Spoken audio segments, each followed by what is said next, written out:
I'd love to invest in the team, but we don't have time really to do that. We have so much going on. People are already spread too thin.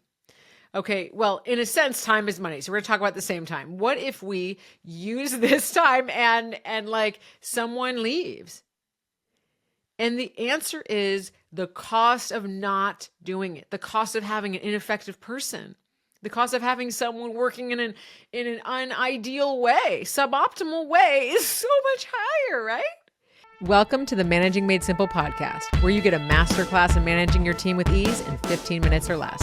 I'm Lia Garvin, your host and team operations consultant. Through this show and my programs with small businesses and corporate teams, I condense a decade of experience driving team operations in some of the most influential companies in tech into strategies to save you time, money, and most of all, stress. Doesn't matter if you're a business owner who realized that running a team isn't as easy as you thought it would be, are a new manager learning the ropes, or are a seasoned manager ready to up their game. Everyone is welcome to hang out with Managing Made Simple. From conflicts to feedback to delegating and more, we leave no stone unturned when it comes to what makes us love managing, kind of hate it, and everything in between. Let's go. Welcome back to the show. So I was getting coffee with a friend last week and we were talking about, where I'm focusing with my trainings and manager development work and things like that. And he asked me, what's one of the common, objections folks have, or what are some of the reasons that folks maybe wouldn't sign up? And I said, well, it's funny. A lot of times a business owner or even a team leader might say, well, I would love to invest in my team, but, I'd hate to, spend money on trainings or getting someone coached or whatever it is, and then have them leave the team. Like what happens then? And this friend stopped me and he said, well, they should be thinking about not what happens if the person leaves. What if that team member stays?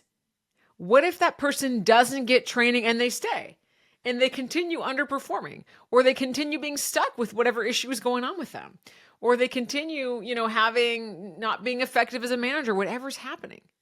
Isn't the cost of not getting training way, way higher than spending a little bit of money on getting your team members up to speed? And my jaw hit the floor. I was like, I've literally never heard it explained better than that in my life. And I said, okay, I'm going to do an episode about this. I have to. Because this is something that I don't think we're totally thinking through. Okay, we're thinking about, hey, I got a limited budget. I got to allocate some things to, if you're a small business, you got to allocate some things to marketing, to advertising, to software, to all these different things. Maybe team. You're in a big company. A lot of times the objection is on time. Okay, here, like, I'd love to invest in the team, but we don't have time really to do that. We have so much going on. People are already spread too thin. Okay, well, in a sense, time is money. So we're going to talk about the same time. What if we use this time and like someone leaves? And the answer is the cost of not doing it, the cost of having an ineffective person, the cost of having someone working in an unideal way, suboptimal way is so much higher, right? Because if we have someone and there's an opportunity that like a training or two or some coaching or mentorship or taking a class or attending a conference, if that has the opportunity to re-engage that person at work, upskill them in a certain way, help them get over a hurdle that they've been wrestling with, if we have an opportunity to help them in that thing, then we are going to be benefiting our business or company no matter how long that person stays. Now, the other part of all this is the more we show our teams we're investing in them, the more loyal they are and actually the longer they stay. Okay, so this is not about training people to like have some other company benefit from it. This is so while they are there, they are the best they can be for your benefit. And, we can never guarantee how long someone's going to stay in a company. There's all sorts of reasons people would leave. They might want to move somewhere else. They might want a different level of flexibility. They might have lost interest in this sort of field and they want to pursue something new. Okay, and those things aren't because they hated the job. It may not be a fit. And if we avoid upskilling and up-leveling people because we think, well, they better sign a contract in blood and their life is going to be spent in this company, that just doesn't make sense. Now, if you're worried about investing in your team because you have lower performers and they're being managed out, that's something else that I've heard, especially when I was running my special ops accelerator. So this was a program training ops managers to be their best, to really support that business owner in setting up the systems on a team to really help the team reach its full potential. And if you had an ops manager that was really struggling, you might be wondering, well, if I don't really know if this person's a good fit or not, why would I invest money in them? Well, every single day that mediocre performer is performing mediocrely, or whatever. Okay. If they're not performing great, every single day, that person is not performing at their best. That is costing you money. Wouldn't you want this person to get the skills while they are here? Because unless you are managing that person out actively, you're maybe not going to, if you're in the middle of a managing out situation. But if you're not sure about someone, there is a high likelihood that if you gave them the tools to be more successful and that person wants to do better, then they're going to do better. And it was worth the investment. Did you know that I do team workshops on all of the stuff that I talk about on this show with large companies like Google and also with startups and small businesses like marketing agencies, law firms, and med spas? Whether it's making those feedback conversations a little less awkward, how to support your team through all of the change and uncertainty making us all, a little on edge right now, or delegating to empower your team to step up as owners. I come into your teams and give you the tools you need to wrestle with all this tough stuff and feel like you've got it handled. Reach out at hello@liagarvin.com or pass my info along to the decision maker in your company, and let's make all this team stuff easier and a lot more fun. So we got to think about investing in our teams as through a longer time horizon. It's not about, are they going to get the ROI at the end of this training, and boom, it's finished? No, it's about, how do I create a team that can withstand change, that is future proof to be able to have new sets of skills that they're going to be needing for all the changes that are coming. People that are adaptable and flexible to be able to do that. And again, how do I demonstrate in my teams proactively that, hey, I'm investing in you, and to plant seeds that create stronger loyalty? And no, it's not a guarantee. That's another thing that I'm often asked, what guarantee? I don't have a guarantee. We're talking about humans, okay? There's no guarantees with humans. But the more that we demonstrate that we care about our teams, the more we invest in them, the more we recognize great work, the more we give feedback, right? Show them, hey, I'm invested in your success. I want you to be, I see a path for you. You help them chart that course. The more we do that, the better results they deliver. So it doesn't really matter if they're on your team for another year or 5 more years, because you want to get the best version of that person for however long they're there. And you also created a team where you are a destination manager to work for. You become a destination company because you're showing you're investing in your people. The opposite of that is being like, oh, stay away from there. They send you into a sink or swim situation.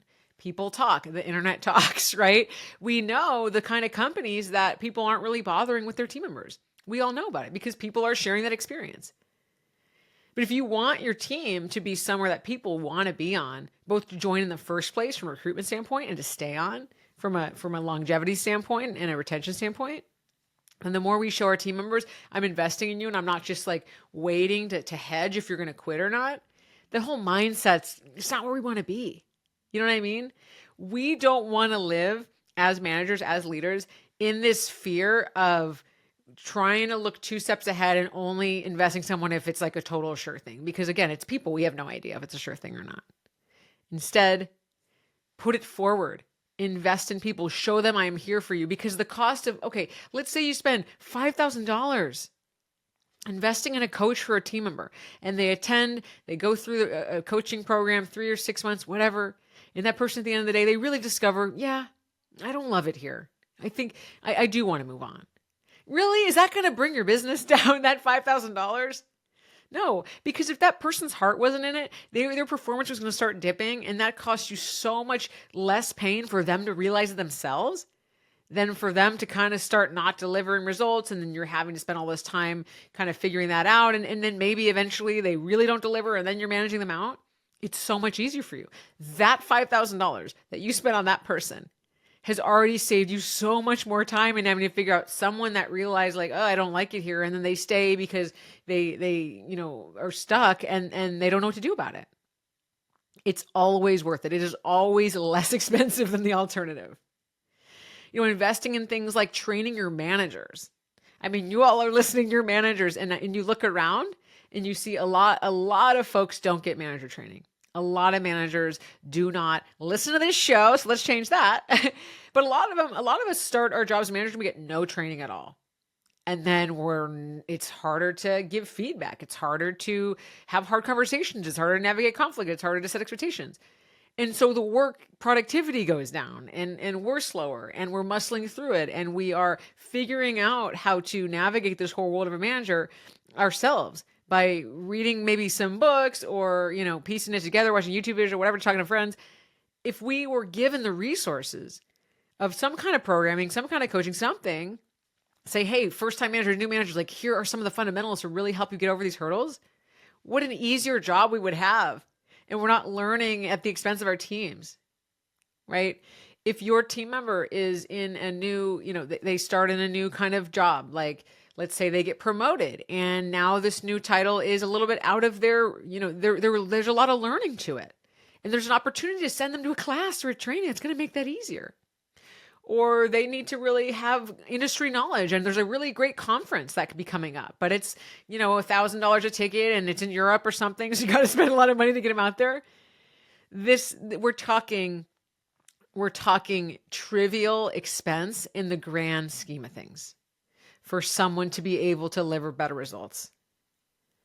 So I really don't want us to think about nickel and diming every single expense, because the reality is people, this is your currency. Your team is the most important resource in your team. So that is where we always should be investing first, because without a team, you've got no business.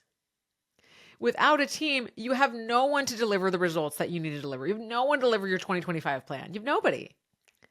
So I encourage you, whatever it looks like, to think about how can I proactively invest in my team. So not only do they feel like, yes, I am here, I am believing in you, I am putting it forward, but you're identifying maybe their interests from their career goals, right? Maybe they're really empowering and reinforcing their strengths. Maybe you're helping them really close a gap in their skills so that they can be a high performer.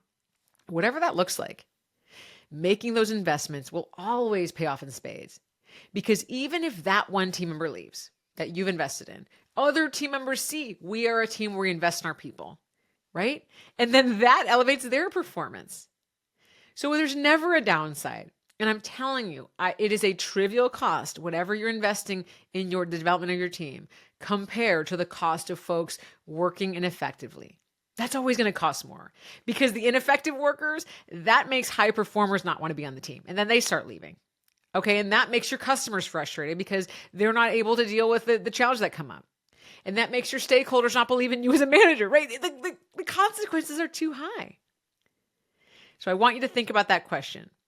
Not what if I train my team and people leave, but what if I don't train them and people stay? See you next time.